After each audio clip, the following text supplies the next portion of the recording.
Imaginez une famille congolaise, 5 enfants et une mère forte, Flavie. Mais une ombre planait déjà, la jalousie d'un frère. Très tôt, leur mère, que nous appellerons Flavie pour ce récit, fut engagée dans la fonction publique et fit preuve d'une intelligence remarquable en construisant une maison locative sur la parcelle familiale à l'aide de ses premiers revenus mensuels. Cette initiative, source de son succès, attisa l'envie de son frère aîné, qui se sentait moins favorisé par la vie, et une amertume grandissante s'installa en lui. Fonctionnaire brillante, Flavie avait aussi trouvé l'amour, un mari aimant avec qui elle eut des enfants vifs et diplômés. Leur mariage était imminent, une promesse de bonheur qui exacerba encore la rancœur de son frère.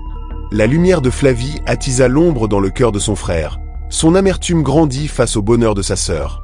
Rongé par cette haine et une jalousie dévorante, le frère fit un choix sombre, chercher sa propre réussite dans les forces occultes.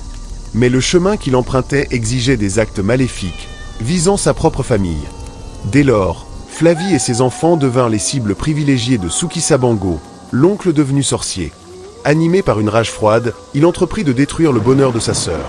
Tentative de séparation de son mari, obstacle dressé sur le chemin de leur mariage, et pire encore, une malédiction occulte empêchant ces brillants enfants de trouver du travail, malgré leur diplôme.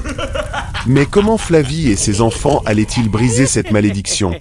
La réponse, dans le prochain épisode.